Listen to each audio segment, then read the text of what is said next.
आता isakal.com आहे देशातील नंबर 1 ची मराठी न्यूज वेबसाईट। प्रत्येक अपडेटसाठी isakal.com ला नक्की भेट द्या।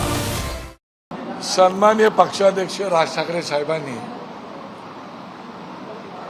महाराष्ट्र नवनिर्माण सेनेच्या ज्या केंद्रीय समिती निवडल्या होत्या त्याच्यातील आमची समिती ही गटाध्यक्षाची समिती होती। त्या समितीमध्ये मी स्वतः, अविनाश आंबेडकर, कर्णा दुनबले आणि इतर सर्वच माझे सहकारी होते। 9 एप्रिलपासून आम्ही एकंदरीत या मुंबईमध्ये सुरू केले आमच्या मीटिंग्स आणि आज त्याचा समारोप होत आहे। मला त्याचा निश्चितपणे आनंद आहे। एकंदरीत गटाध्यक्षाला संपूर्ण मुंबई शहरात भेटल्यानंतर माझ्या एक लक्षात आले की खूप आमच्या गटाध्यक्षांच्या पलीकडे सुद्धा खूप कार्यकर्ते आहेत ज्यांना राजसाहेबांसोबत काम करायचं आहे, पक्षासोबत जुडायचं आहे आणि हा पक्ष कसा पुढे घेऊन जायचा त्यासाठी त्यांना प्रामाणिक प्रयत्न करायचा आहे। आणि त्यामुळे आज माही विधानसभेत आज शेवटचा मेळावा आमचा आहे। या ठिकाणी आमचे उपशहराध्यक्ष सन्माननीय यशवंत किल्लेदार आणि आमचे या विभागाचे विभागाध्यक्ष सुद्धा आहेत आणि त्यामुळे आता मेळावा आहे तो मेळावा आता थोड्याच वेळात सुरू होईल। एकंदरीत फिरल्यानंतर आमच्या लक्षात एक आलेलं आहे की मुंबई शहरामध्ये खूप असे मतदारसंघ आहेत ज्या मतदारसंघामध्ये पक्षाची उत्तम प्रकारची ताकद आहे आणि पक्ष उत्तम प्रकारे निवडणूक लढवून निवडून येऊ शकतो। आणि म्हणून या सगळ्या मतदारसंघाची चाचपणी करून आज हा शेवटचा मतदारसंघ 36वा मतदारसंघ आम्ही पूर्ण करतो आहोत आणि त्याच्यानंतर उद्याच MD कॉलेज, महर्षी दयानंद कॉलेजला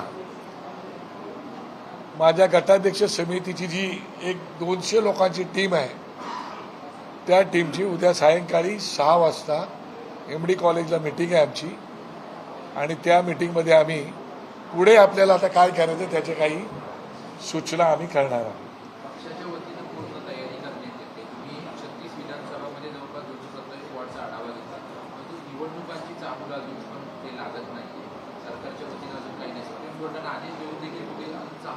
नाही, काय निवडणूक ही प्रोसेस अशी आहे की त्या प्रोसेसला 365 दिवस कमी पडतात किंबहुना 365 5 वर्ष कमी पडतात।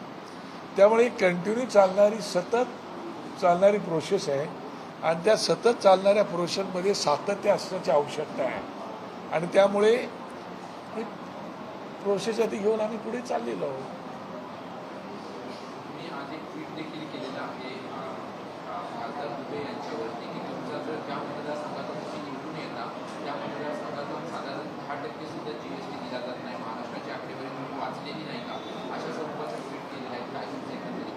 नाही, खरं पाहता तुम्हाला माहिती आहे की ह्यावेळेला GST महाराष्ट्र सरकारने म्हणजे आपल्या खास करून मुंबई आणि आपण महाराष्ट्र बघू 31,000 पेक्षा जास्त रक्कम आपण GSTच्या माध्यमातून दिलेली आहे।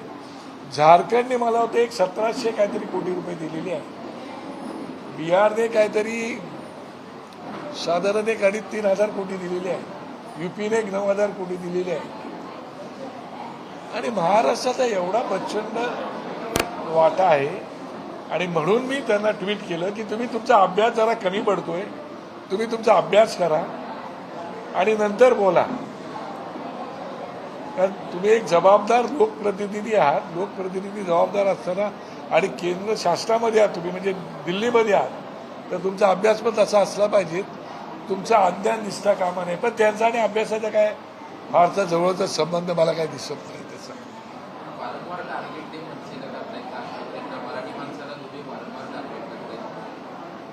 मला वाटतं त्यांनी सुरुवात केली आहे, त्याचा समारोप होईलच लवकर।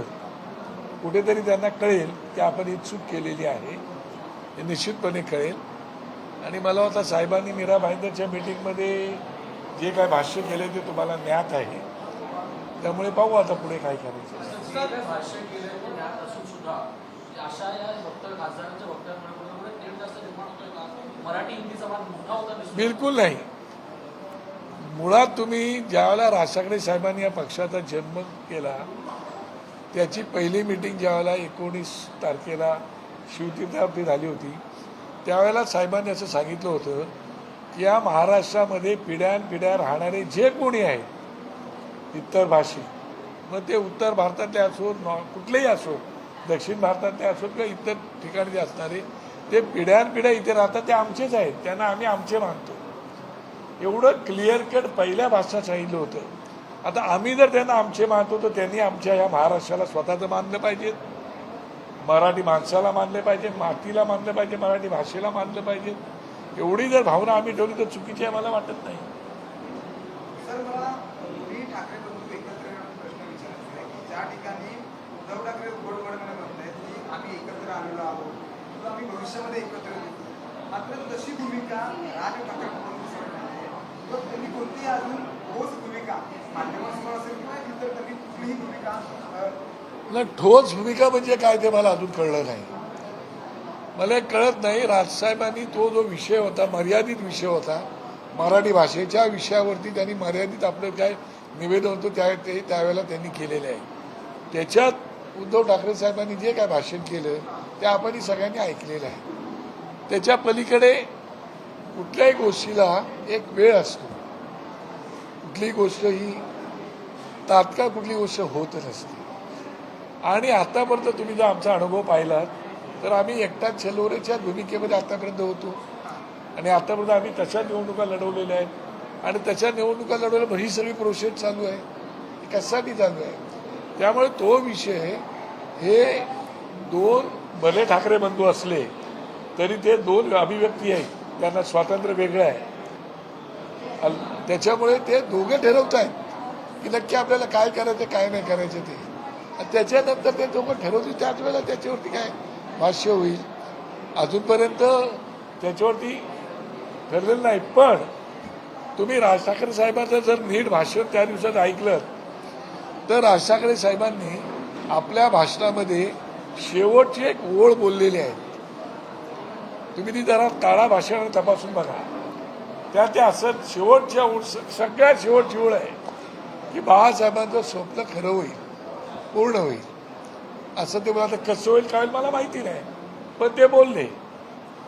त्याच्यामुळे निवडणुकीच्या ह्याच्यात पुढे काय करायचं मी आता भाष्य त्याच्यावर करू शकत नाही. निवडणुका तुमच्या दृष्टीने लवकर आहेत, आमच्या दृष्टीने लवकर जरी असल्या तरी आम्हाला ह्या सगळ्या प्रोसेस करायची. त्यामुळे त्याच्यावरती बोलणं उचित वाटत नाही.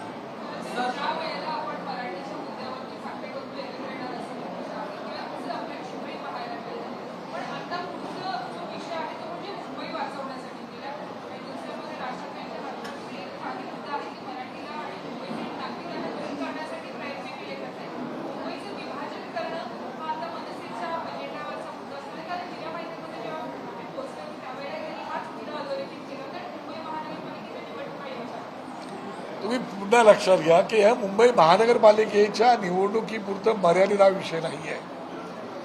त्या दिवशी मीरा भाईंदर सहित नेहमीच राज ठाकरे साहेब असे म्हणत असतात की मुंबई आणि मुंबईचा आजूबाजूचा परिसर जर तुम्ही पाहिला, MMR रिजन जर पाहिलं आणि त्याच्या पलीकडचाही भाग जर पाहिला तर तो मराठी भाषिक जास्त प्रमाणात होतोय. का होतोय त्याच्यामागे त्यांनी लॉजिक दिलेलं आहे. शिवाय मुंबईतून तुम्ही जर पाहिलं तर मुंबईतून बरेचसे ऑफिसेस हे गुजरातला सुद्धा शिफ्ट केलेले आहेत. आम्ही वारंवार एका गोष्टीला विरोध केलेला आहे, जी बुलेट ट्रेन आहे तिला आम्ही विरोध का केला? इकडूनच गाड्या जर रिकाम्या जात असतील तर बुलेट ट्रेनची आवश्यकता काय? ह्याच्यावरती राजसाहेबांनी भाष्य केलेलं आहे. आणि त्यामुळे ती शंका घेण्यासारखी जागा आहे की ह्याच्या मनामध्ये नक्की काळं बेरं काहीतरी शिरत असेल. जी मुंबई आम्ही 106-107 हुतात्मे देऊन मिळवलेली आहे त्याच्यावरती प्रचंड रडकंद झालेला आहे. म्हणून राजसाहेबांनी त्याविषयी भाष्य केलेलं आहे. मला वाटतं त्याची गंभीर दखल केंद्राने घेणं आवश्यक आहे. सर, एकीकडे आपण जर पाहिलं तर सत्ताधारी पक्षातले आमदार मंत्री आणि त्यांच्या कार्यकर्त्यांमुळे मध्ये हाणामारीचं चित्र पाहायला मिळते. मंत्री कोकाटे हे पत्ते खेळताना मिळाले. त्याच्यानंतर सुनील तटकरेंना छावा संघटनांकडून जबाब विचारण्यात आला. तर त्या छावा संघटनांच्याच कार्यकर्त्यांना सूरज चव्हाण जे युवाचे प्रदेशाध्यक्ष त्यांच्याकडून हाणामारी करण्यात आलेली. महाराष्ट्रात हे चित्र आजपर्यंत होतं का? खरं पाहता महाराष्ट्र हा अत्यंत एक संवेदनशील राज्य आहे, किंबहुना विकासाला घेऊन जाणारं राज्य आहे, सुसंस्कृत राज्य आहे. या राज्याची परंपरा जी आहे ती केवळ लढवयांची नाही, तर संत महंतांची परंपरा आहे, वारकऱ्यांची परंपरा आहे. अशा परंपरा असणाऱ्या या राज्यामध्ये अशा प्रकारच्या जर घटना घडत असतील तर निश्चितपणे त्या लांछनास्पद लाजिरवाण आहे. आणि म्हणून पक्षप्रमुख म्हणून काय वेळेला आपल्याला विचार करावा लागतो. ज्या तऱ्हेने विधानसभेमध्ये, विधानसभेच्या बाहेर आपण हे चित्र पाहतोय तर ते महाराष्ट्रासाठी अत्यंत दुर्दैवी आहे. महाराष्ट्रासाठी ते म्हणजे महाराष्ट्राला ते काही शोभेचं नाही. आणि म्हणून याचा विचार पक्षाच्या प्रमुखांनी आणि प्रमुख नेत्यांनी करण्याची आवश्यकता आहे. सर, 2006च्या साखळी बॉम्बस्फोटात 256 जणांचा मुंबईकरांचा जो आहे तो मृत्यू गेला. 700हून अधिक जण जे जखमी झाले. पण यात असलेल्या 11 आरोपींची कोर्टामध्ये आता निर्दोष सुटका करण्यात आलेली आहे. मनसेचं तुमचं यावर कसं मत आहे? मला असं वाटतं आता कोर्टात निर्णय दिले, कोर्टावरती भाष्य करणं मला काही उचित वाटत नाही. पण निश्चितपणे साहेब याच्यावरती नक्की आपलं वक्तृत्व करतील आणि ते साहेबांच्या अखत्यारीचा तो विषय असल्यामुळे मी बोलणं उचित नाही. पण सर, ATS आणि क्राईम ब्रांच यांच्या रिपोर्टमध्ये एकंदरीत कॉन्ट्राडिक्ट वाटला असेल कोर्टाने नमूद केलेलं आहे. एकंदरीत कोर्टातून जर त्यांना निर्दोष सोडण्यात आलं असेल तर जे डिपार्टमेंट आहेत ते डिपार्टमेंटनी आपलं काम चोखपणे केलं नाही, प्रचंड लूपहोल्स ठेवले आणि त्यामुळे महाराष्ट्रातल्या लोकांमध्ये किंबहुना देशातल्या लोकांमध्ये त्याच्याविषयी नक्कीच राग आणि त्याला काय बोलतात संताप असलाच पाहिजे. नव्हे तो मलाही संताप झालेला आहे. खरं पाहता एवढी लोक गेल्यानंतर जर अशा प्रकारे होत असेल आणि मग पोलिसाचं काम जर त्यांनी योग्य प्रकारे केलं नसेल तर त्याच्यावरती राज्य सरकारने ज्यांनी लूपहोल्स असे ठेवलेले आहेत की राहिलेले आहेत त्यांच्यावरती कारवाई होणं माझ्या दृष्टीने आवश्यक आहे.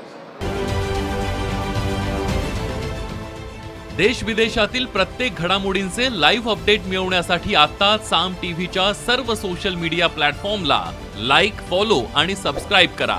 तसंच सर्व नोटिफिकेशनसाठी बेल आयकॉन प्रेस करायला विसरू नका.